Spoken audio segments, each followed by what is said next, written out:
Hello students, welcome তোমাদের TVR একাডেমিতে। আমি তোমাদের সৌপম স্যার। তো চলে এসেছি তোমাদের জন্য এনএম জিএনএম 2024 এর ফিজিক্যাল সায়েন্সের একটা সেট নিয়ে। তো আজকে আমরা সেট নাম্বার 24 নিয়ে ডিসকাস করব। আমরা কিন্তু তোমাদের প্রমিস করেছিলাম 500টা এমসিকিউ তোমাদের সঙ্গে আমরা শেয়ার করব। তো অবশ্যই করে তার আজকে কিন্তু আমাদের পার্ট নাম্বার 24। তো এই ক্লাসটা নিয়ে আমরা চলে এসেছি। এর আগে কিন্তু অলরেডি আমরা 23টা ক্লাস করে ফেলেছি। তো যারা যারা এখনো পর্যন্ত ক্লাসগুলো দেখোনি অবশ্যই করে কিন্তু তোমরা ক্লাসগুলো দেখো। আমাদের কিন্তু প্লে লিস্টে তোমাদের সমস্ত ক্লাসগুলো দেওয়া রয়েছে। সেখানে কিন্তু তোমাদের এনএম জিএনএম এর উপর বেস করে আমাদের যে সমস্ত টপিক গুলো রয়েছে সেই টপিকের উপর প্রত্যেকটা ক্লাস কিন্তু সেখানে তোমাদের দেওয়া রয়েছে। তোমরা কিন্তু প্লে লিস্টে আমাদের ভিজিট করতে পারো এবং সেখান থেকে কিন্তু সমস্ত ক্লাসগুলো তোমরা করে নিতে পারো। তো যারা যারা ক্লাসগুলো করছো তোমাদের ক্লাস রিলেটেড যদি কোনো রকম কোনো প্রবলেম থাকে, কোনো রকম কোনো কোয়ারি থাকে, অবশ্যই করে কিন্তু তোমরা জানাতে পারো। আমাদের হোয়াটসঅ্যাপ গ্রুপ রয়েছে, হোয়াটসঅ্যাপ চ্যানেল রয়েছে এবং টেলিগ্রাম গ্রুপ রয়েছে, সেখানে তোমরা জয়েন করতে পারো। লিঙ্কগুলো তোমরা ডেসক্রিপশন বক্সে গেলেই পেয়ে যাবে। সেখান থেকে তোমরা কিন্তু তোমাদের কোয়ারিগুলো আমাদেরকে জানাতে পারো, আমরা কিন্তু সেগুলো সলভ করে দেওয়ার চেষ্টা করব। এবং তার সঙ্গে সঙ্গে তোমাদের জানিয়ে রাখি, যারা যারা ক্লাসগুলো করছো এই ক্লাসের ফ্রি পিডিএফস গুলো পাওয়ার জন্য অবশ্যই করে কিন্তু আমাদের যে হোয়াটসঅ্যাপ গ্রুপ রয়েছে সেখানে কিন্তু তোমাদেরকে ভিজিট করতে হবে, সেখানে তোমাদেরকে জয়েন করতে হবে। সেখানেই কিন্তু আমাদের ক্লাসের ফ্রি পিডিএফস গুলো তোমরা পেয়ে যাবে। ঠিক আছে, তো চলো আজকে আমরা ক্লাসটা স্টার্ট করছি, আমাদের ক্লাস নাম্বার 24। তো দেখো আমাদের আজকের ক্লাসে কি কি কোয়েশ্চেন গুলো রয়েছে। অলরেডি কিন্তু দেখো আমাদের 500টা এমসিকিউর মধ্যে আমাদের কিন্তু অলরেডি 345 এমসিকিউ কিন্তু অলরেডি আমরা করে ফেলেছি। আজকে কিন্তু আমরা 346 এমসিকিউ তে নিয়ে চলে এসেছি। তো চলো দেখে নেই আমাদের ক্লাসটাতে কি রয়েছে আজকে। তাহলে আমাদের ফার্স্ট কোয়েশ্চেন কি রয়েছে আজকে, পশ্চিমবঙ্গের কোন জেলায় আর্সেনিক দূষণের প্রভাব সবচেয়ে বেশি? তাহলে আর্সেনিক দূষণের পরিমাণ সবচেয়ে কোথায় বেশি? তো আগের ক্লাসে কিন্তু আমরা ডিসকাস করেছিলাম যে আর্সেনিকের মাত্রা, পানীয় জলে আর্সেনিকের অনুমোদিত মাত্রা কতটা, তার মানে কতটা মাত্রা পর্যন্ত আমাদের আর্সেনিক কিন্তু থাকতে পারে। সেখানে আমরা কি দেখেছিলাম, 0.05 mg পার লিটার। ঠিক আছে, পার লিটারে কিন্তু 0.05 mg থাকতে পারে, মিলিগ্রাম থাকতে পারে। এটাই হচ্ছে কিন্তু অনুমোদিত মাত্রা। তাহলে এর থেকে যখন বেশি চলে যাচ্ছে, এর থেকে যখন বেশি মাত্রাতে আর্সেনিক চলে আসছে, তখন কিন্তু সেটা আমাদের জন্য হার্মফুল, আমাদের কিন্তু ক্ষতি করছে। এবং সেখানে আমরা দেখেও ছিলাম যে আমাদের আর্সেনিকের ফলে কি রোগ হচ্ছে, আর্সেনিক দূষণের ফলে ব্ল্যাক ফুট ডিজিজ নামক একটা আমাদের কিন্তু রোগ হচ্ছে। তাহলে এখানে তোমাদেরকে জানতে চেয়েছে যে আমাদের পশ্চিমবঙ্গের কোন জেলা সবচেয়ে বেশি এফেক্টেড। তাহলে রাইট অ্যান্সার কি হবে? এখানে অপশনগুলো দেওয়া রয়েছে, দেখো মালদহ, মুর্শিদাবাদ, নদিয়া, বর্ধমান। তাহলে রাইট অ্যান্সার কি হবে? এখানে যে অপশনগুলো দেওয়া রয়েছে তার মধ্যে হচ্ছে গিয়ে মুর্শিদাবাদ। কিন্তু আমাদের যদি বলে যে সবচেয়ে এফেক্টেড কোনটা, কোন ডিস্ট্রিক্ট সবচেয়ে এফেক্টেড আর্সেনিকের দ্বারা, তখন আমরা বলবো যে নর্থ 24 পরগনাস। ঠিক আছে, মানে হচ্ছে আমাদের বলবো যে উত্তর 24 পরগনা, এই যে জেলাটা রয়েছে নর্থ 24 পরগনা, এইটা কিন্তু সবচেয়ে বেশি এফেক্টেড কিসের দ্বারা? আর্সেনিকের দ্বারা। ঠিক আছে, এছাড়াও কিন্তু ফ্লোরাইড দূষণ হচ্ছে। ঠিক আছে, এই ফ্লোরাইড দূষণের মাত্রা সবচেয়ে বেশি কোথায়? ফ্লোরাইড দূষণের মাত্রা আমরা দেখবো যে বাঁকুড়া ডিস্ট্রিক্টে। ঠিক আছে, এই বাঁকুড়া ডিস্ট্রিক্টে কিন্তু ফ্লোরাইড দূষণের মাত্রা সবচেয়ে বেশি। ঠিক আছে, ফ্লোরাইড দূষণের ফলে আমরা দেখছিলাম যে ফ্লুরোসিস রোগ হচ্ছে, নকনি সিনড্রোম হচ্ছে, দাঁতের ক্ষয় হচ্ছে। এবং এই ফ্লোরাইডের মাত্রা, অনুমোদিত মাত্রা কত ছিল? সেখানে আমরা দেখবো যে 0.5 to 1.5 mg পার লিটার ছিল। ঠিক আছে, এদের অনুমোদিত মাত্রাগুলো কি কি রোগ হচ্ছে এগুলো কিন্তু অবশ্যই করে ভালো করে মনে রাখতে হবে। এখান থেকে কিন্তু তোমাদের অবশ্যই করে কোয়েশ্চেন আসবে। তাহলে নেক্সট কোয়েশ্চেন আমরা চলে যাই। নেক্সট কোয়েশ্চেন আমাদেরকে কি বলছে? 347 বলছে কি পানীয় জলে পিএইচ এর অনুমোদনযোগ্য সীমা। তাহলে পানীয় জলের পিএইচ কতটা হতে পারে? আমরা জানি যে আমাদের যে ডিস্টিলড ওয়াটার বা আমরা যেটাকে বলি একদম বিশুদ্ধ জল, ঠিক আছে, বিশুদ্ধ জল যদি আমরা বলি সেক্ষেত্রে আমরা বলবো ডিস্টিলড ওয়াটার বা বিশুদ্ধ জল, তার পিএইচ কত হতে পারে? তার পিএইচ কিন্তু অবশ্যই করে হবে 7। ঠিক আছে, তো আমরা যে পানীয় জলটা খাচ্ছি আমরা জানি সেখানে বিভিন্ন রকম মিনারেলস থাকছে। তো সেক্ষেত্রে কি হয়, এই পিএইচটা কিন্তু একদম 7 হয় না, সেটা কিন্তু একটু কম বেশি হয়। তাহলে সেক্ষেত্রে সেই পানীয় জলের পিএইচটা কত হতে হবে? দেখো বলছে 4 to 6.5, 6.5 to 8.5, 7 to 11.5, 10 to 14। তাহলে দেখো রাইট অ্যান্সার কি হবে? এটা কিন্তু আমরা একটু কমন সেন্স থাকলেই করতে পারবো। কি হবে দেখো, তাহলে 4 to 6.5 যদি হয়, এটা আমরা দেখবো পুরোটাই কি হচ্ছে? অ্যাসিডিক। ঠিক আছে, মানে এটা পুরোটাই কিন্তু আম্লিক হচ্ছে। 6.5 to 8.5 মানে কি? কিছুটা অ্যাসিডিক কিছুটা বেসিক, তার মানে কি এটা কিন্তু ব্যালেন্সে রয়েছে। তাহলে এটাই হচ্ছে কিন্তু আমাদের রাইট অ্যান্সার, এটাই হচ্ছে আমাদের রাইট অ্যান্সার। বাকিগুলো যদি আমরা দেখি 7.7 to 11.5 এটা কিন্তু পুরোটাই ক্ষারীয়। ঠিক আছে, বেসিক হয়ে যাবে। আর 10 to 14 মানে তো পুরোই একদম ক্ষারীয়। ঠিক আছে, এটাও বেসিক। তাহলে এগুলো কিন্তু আমরা কোনোটাই হবে না বুঝতে পারছি। তাহলে রাইট অ্যান্সারটা কিন্তু কি হয়ে যাচ্ছে আমাদের 6.5 to 8.5, মানে যেটা মোটামুটি 7 এর কাছাকাছি রয়েছে। ঠিক আছে, 7 এর থেকে খুব বেশিও নয় আবার 7 এর থেকে খুব কমও নয়, 7 এর কাছাকাছি যেটা রয়েছে সেটাই কিন্তু আমাদের এখানে রাইট অ্যান্সার হবে। তাহলে রাইট অ্যান্সার হয়ে যাচ্ছে আমাদের অপশন বি। ঠিক আছে, নেক্সট কোয়েশ্চেনে চলে আসছি। নেক্সট কোয়েশ্চেন কি রয়েছে আমাদের, বলছে দেখো জলের ক্ষরতা বেশি হলে, জলের মধ্যে যদি ক্ষরতার পরিমাণ বেশি হয় তাহলে ক্ষর জলের বৈশিষ্ট্য কি সেটা কিন্তু এখানে আমাদেরকে বলতে হবে। বলছে সহজে ফেনা হয়, ফেনা উৎপন্নই হয় না, অনেকক্ষণ সাবান ব্যবহারের পর ফেনা হয়, নাকি কোনোটাই নয়। তাহলে আমরা জানি যে ক্ষর জলের ক্ষেত্রে কি হচ্ছে, সহজে কিন্তু ফেনা উৎপন্ন হচ্ছে না। ঠিক আছে, মৃদু জলে কিন্তু আমরা দেখবো যে সহজে ফেনা উৎপন্ন হয়ে যাচ্ছে, কিন্তু ক্ষর জলে কি হচ্ছে, সহজে ফেনা উৎপন্ন হয় না। ঠিক আছে, তাহলে অনেকক্ষণ সাবান ব্যবহারের পর তারপর কিন্তু ফেনা উৎপন্ন হয়। কেউ কিন্তু অপশন বি তে অ্যান্সার করবে না, ফেনা উৎপন্ন হয়ই না বলেছে, তার মানে ফেনা উৎপন্ন হবেই না সেটা নয়। ঠিক আছে, ফেনা উৎপন্ন হবে কিন্তু অনেকক্ষণ পরে। ঠিক আছে, ফেনা উৎপন্ন হবে বা কম ফেনা উৎপন্ন হবে, কিন্তু হবেই না এরকম কিন্তু বলা নেই।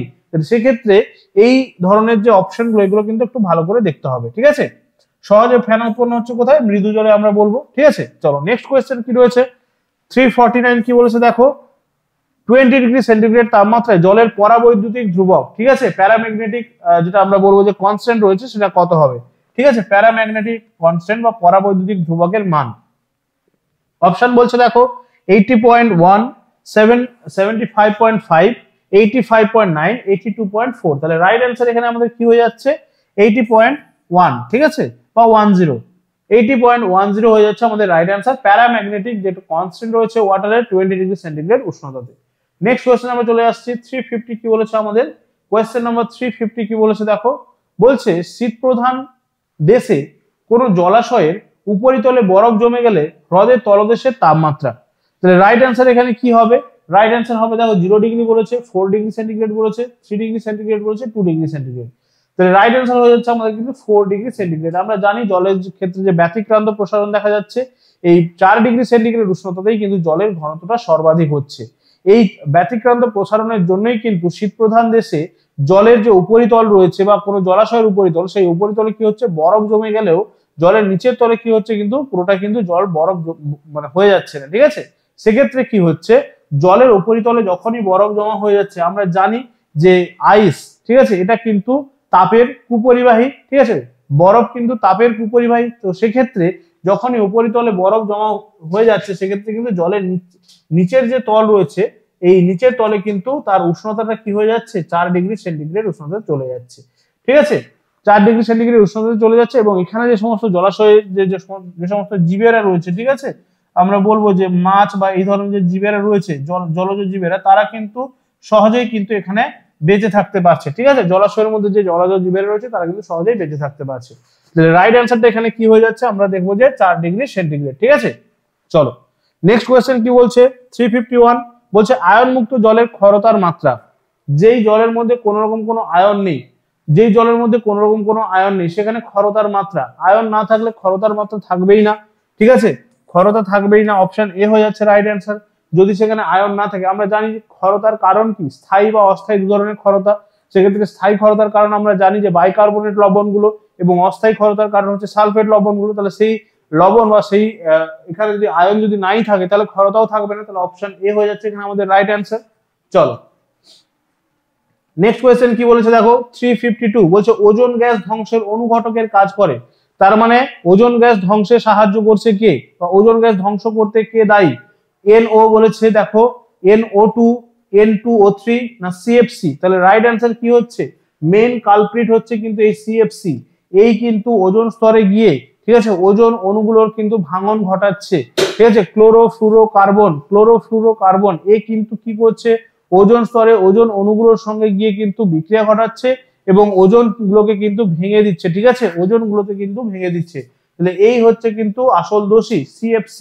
ঠিক আছে, আমরা জানি যে CFC কোথা থেকে উৎপন্ন হচ্ছে, এসি বা হচ্ছে আমরা এয়ার কন্ডিশনার যেগুলো ব্যবহার করছি বা ফ্রিজ, এই সমস্ত যে সমস্ত অত্যাধুনিক আমরা যন্ত্রপাতি ব্যবহার করছি নিজেদের সুযোগ সুবিধার জন্য, সেগুলোর থেকেই কিন্তু এই CFC গ্যাসগুলো রিলিজ করছে এবং এগুলো কিন্তু আলটিমেটলি সেই আমাদেরই আবার ক্ষতি করছে। ঠিক আছে, এটা কি হচ্ছে, এই ওজোন স্তরে ডিপ্লেশন ঘটাচ্ছে, ওজোন লেয়ারকে কিন্তু ভেঙে দিচ্ছে এর ফলে যেটা ব্যাড ইউভি রে বা আমরা বলবো যে ইউভি বি, আল্ট্রাভায়োলেট বি যেটা রে রয়েছে, যেটা আমাদের পক্ষে হার্মফুল, সেটা কিন্তু আমাদের কাছে চলে আসছে।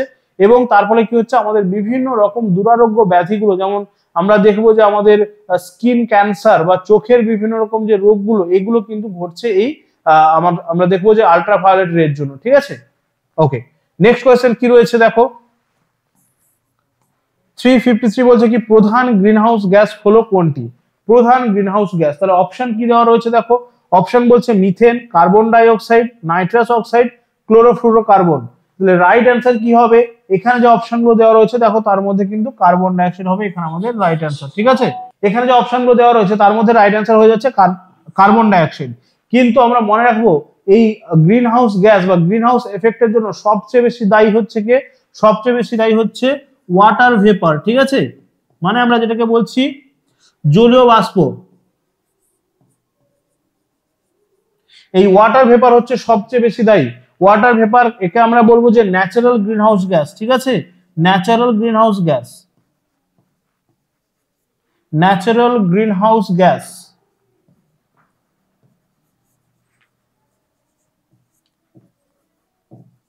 সবচেয়ে বেশি দায়ী হচ্ছে ওয়াটার ভেপার, এবং তারপরেই থাকছে গিয়ে কার্বন ডাইঅক্সাইড, এবং তারপরে থাকছে হচ্ছে আমরা বলবো যে মিথেন। ঠিক আছে, যদি আমাদের বলে যে এখানে এই কোয়েশ্চেনটা দিয়েই যদি বলে যে প্রধান গ্রিনহাউস গ্যাস কোনটি, এই কোয়েশ্চেনটাই থাকে এবং অপশনের মধ্যে যদি ওয়াটার ভেপার, কার্বন ডাইঅক্সাইড থাকে, সেক্ষেত্রে আমরা কিন্তু ওয়াটার ভেপারকেই অ্যান্সার করব। ঠিক আছে, ভালো করে খেয়াল করবে যে ওয়াটার ভেপার কিন্তু সবচেয়ে বেশি দায়ী, তারপরে হচ্ছে কার্বন ডাইঅক্সাইড এবং তারপরেই হচ্ছে মিথেন। ঠিক আছে, 1 2 3। ঠিক আছে, ওয়াটার ভেপার হচ্ছে নাম্বার 1, কার্বন ডাইঅক্সাইড হচ্ছে নাম্বার 2, এবং তারপরে চলে আসবে আমাদের মিথেন নাম্বার 3। ঠিক আছে, এইটা কিন্তু ভালো করে খেয়াল করবে। অনেক সময় কিন্তু এগুলোকে অর্ডারে সাজাতে দিয়ে দেয়। ঠিক আছে, যে মানে কে বেশি দায়ী, এবং এটাকে হচ্ছে একটা অর্ডারে সাজাও, একটা ক্রমে সাজাও, সেক্ষেত্রে কিন্তু এগুলো একটু ভালো করে খেয়াল রাখার চেষ্টা করবে। চলো নেক্সট কোয়েশ্চেনে চলে আসছি আমরা। 354 কি বলছে দেখো, বলছে নিচের কোনটি গ্রিনহাউস গ্যাস নয়? কোনটি গ্রিনহাউস গ্যাস নয়? ভালো করে খেয়াল করবে, নয় দেওয়া রয়েছে। ঠিক আছে, ভালো করে খেয়াল করবে, নয় দেওয়া রয়েছে। গ্রিনহাউস নিয়ে কোয়েশ্চেন গুলো কিন্তু অত্যন্ত ইজি হয় এবং আমরা এগুলো মোটামুটি সবাই জানি। তো সেক্ষেত্রে এই ইজি কোয়েশ্চেন দেখে যদি ভালো করে না খেয়াল করো, তাহলে কিন্তু ভুল হয়ে যাওয়ার চান্স সবচেয়ে বেশি থাকে। ঠিক আছে, তো সেই জন্য দেখো বলেছে এখানে নয়, তাহলে ভালো করে আমরা অপশন গুলো পড়বো। বলেছে মিথেন, কার্বন ডাইঅক্সাইড, নাইট্রোজেন নাকি নাইট্রাস অক্সাইড। তাহলে রাইট অ্যান্সার কি হবে? রাইট অ্যান্সার এখানে হয়ে যাচ্ছে নাইট্রোজেন। ঠিক আছে, নাইট্রোজেন হচ্ছে কিন্তু গ্রিনহাউস গ্যাস নয়। বাকি যে তিনটে রয়েছে, তিনটেই কিন্তু গ্রিনহাউস গ্যাস।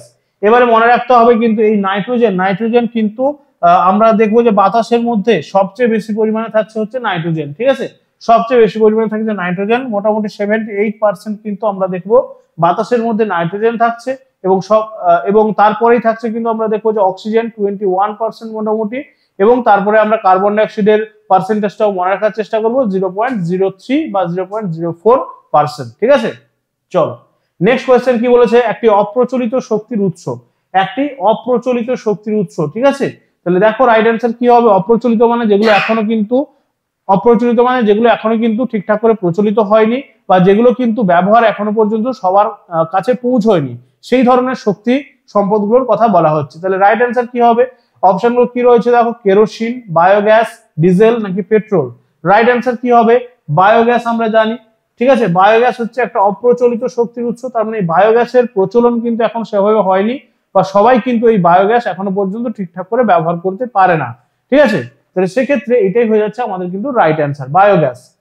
নেক্সট কোয়েশ্চেন কি বলেছে দেখো, বায়োগ্যাসের প্রধান উপাদান। তাহলে বায়োগ্যাসের প্রধান উপাদান কি? বায়োগ্যাসের প্রধান উপাদান হলো, অপশন দিয়েছে দেখো, মিথেন, হাইড্রোজেন, অক্সিজেন নাকি অ্যাসিটিলিন। এই বায়োগ্যাস কি থেকে তৈরি করা হচ্ছে? বায়োগ্যাস আমরা জানি যে গোবর গ্যাস যেটাকে আমরা বলছি, বা এই ধরনের গোবরকে কি করা হচ্ছে না, গোবরকে পচিয়ে সেখান থেকে কিন্তু এই গ্যাসটা তৈরি করা হচ্ছে। তো এই ধরনের যে সমস্ত গ্যাসগুলো তৈরি করা হচ্ছে, এদের প্রধান উপাদান কি? এদের প্রধান উপাদান হচ্ছে গিয়ে মিথেন। ঠিক আছে, মিথেন, এদের প্রধান উপাদান হচ্ছে মিথেন, CH4।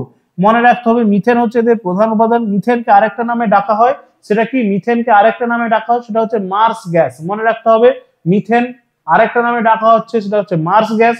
এবং এই মিথেন কি হচ্ছে, মিথেন কিন্তু অত্যন্ত দাহ্য একটা গ্যাস। ঠিক আছে, অনেক সময় দেখবো আমরা যে হচ্ছে কি না মাঠের মধ্যে হঠাৎ করে আগুন জ্বলে উঠছে, ঠিক আছে, এই মিথেন কিন্তু অক্সিজেনের সংস্পর্শে এলে সহজেই কিন্তু জ্বলে ওঠে, ঠিক আছে। সেক্ষেত্রে আমরা দেখবো যে ধান ক্ষেতের মধ্যে এই ধরনের কিন্তু অনেক সময় আলো দেখতে পাওয়া যায় বা আগুন দেখতে পাওয়া যায়, যেটাকে বলা হচ্ছে আলেয়ার আলো। এই আলেয়ার আলো দিয়ে কিন্তু এক্সামে কোয়েশ্চেন আসে যে আলেয়ার আলোতে কি ধরনের গ্যাস থাকে, ঠিক আছে, আলেয়ার আলোতে কি ধরনের গ্যাস থাকে। এই আলেয়ার আলো কথাটা কিন্তু মনে রাখবে, এখান থেকে কিন্তু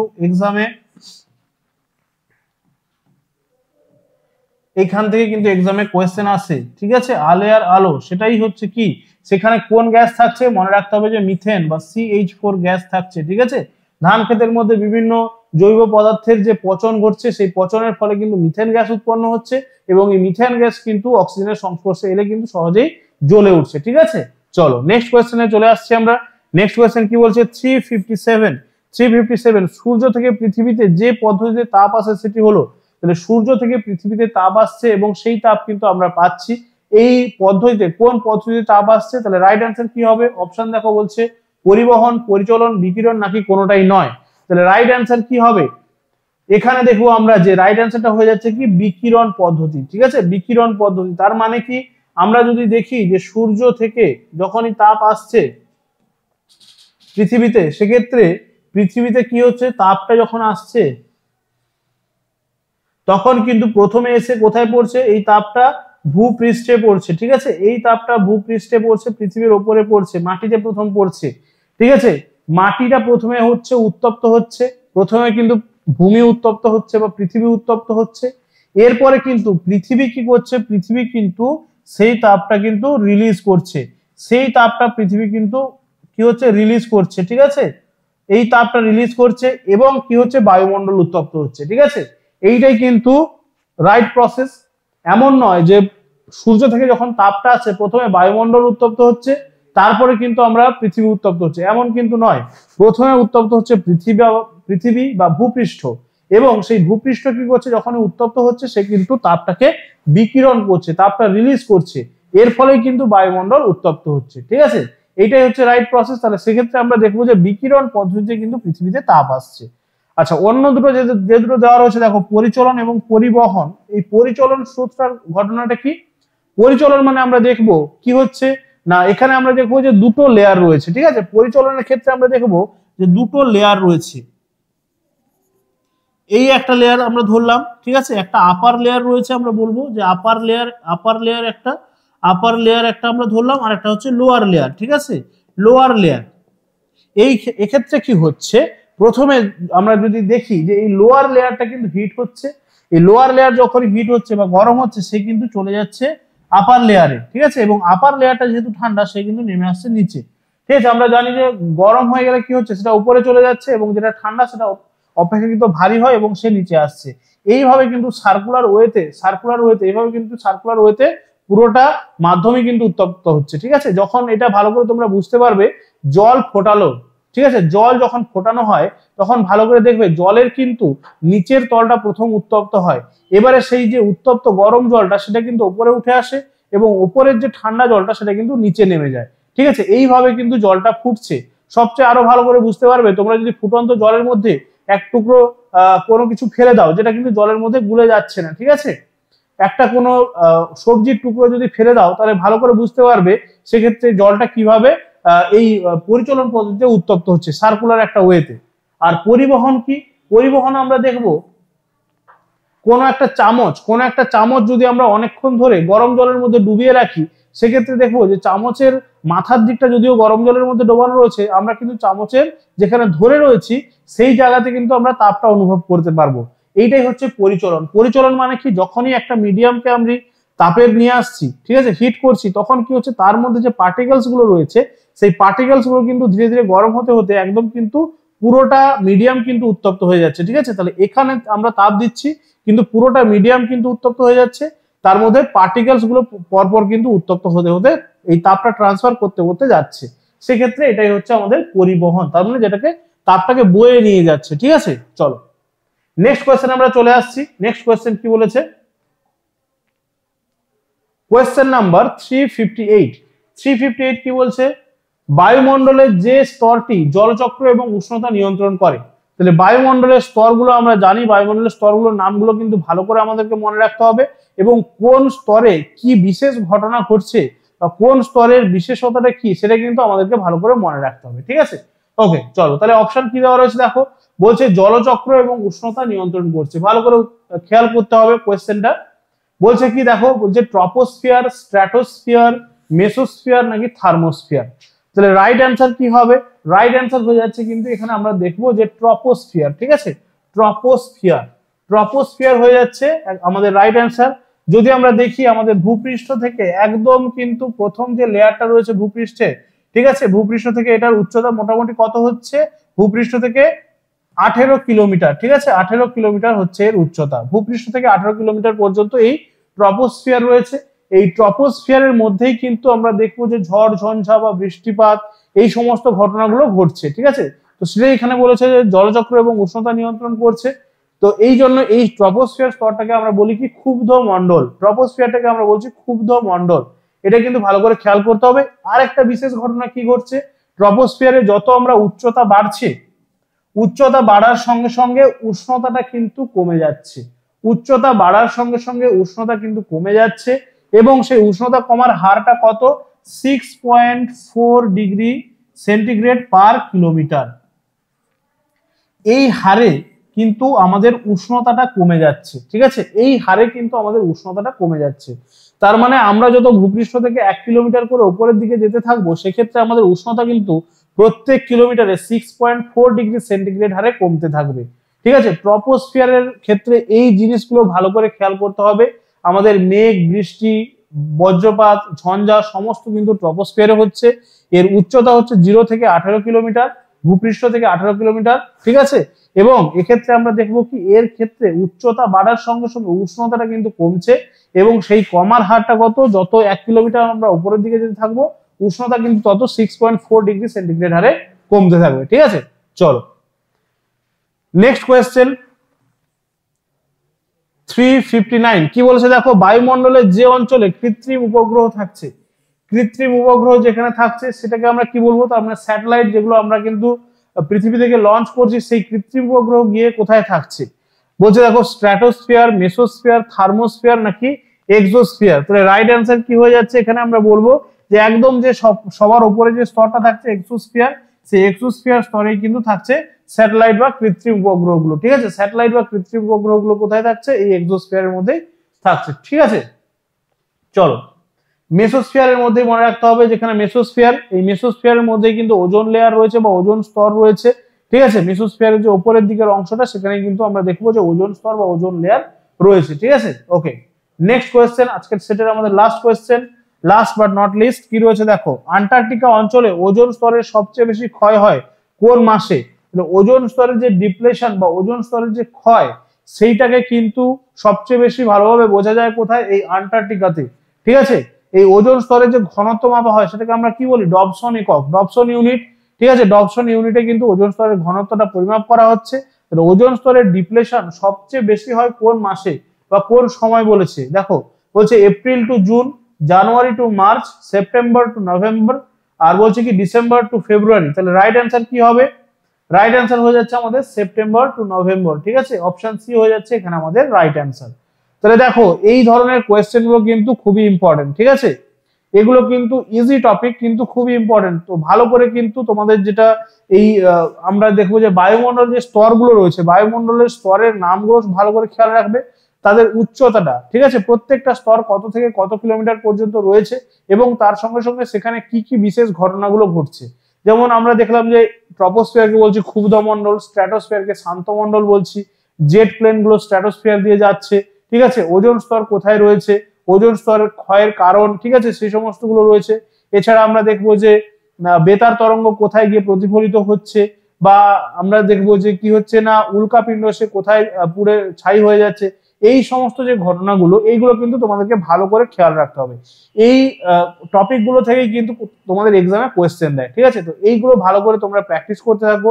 যেই কোয়েশ্চেন গুলো তোমাদেরকে বলা হচ্ছে, যেই টপিক গুলো বারবার তোমাদেরকে কিন্তু রিভাইজ করতে বলা হচ্ছে, সেগুলো কিন্তু বারবার করে তোমরা রিভাইজ করতে থাকো। তার কারণ এগুলো থেকেই কিন্তু এক্সামে কোয়েশ্চেন আসবে, এবং এগুলো থেকেই কিন্তু তোমরা এক্সামে অবশ্যই করে কমন কোয়েশ্চেন পাবে। ঠিক আছে, তো চলো আজকে এই পর্যন্তই।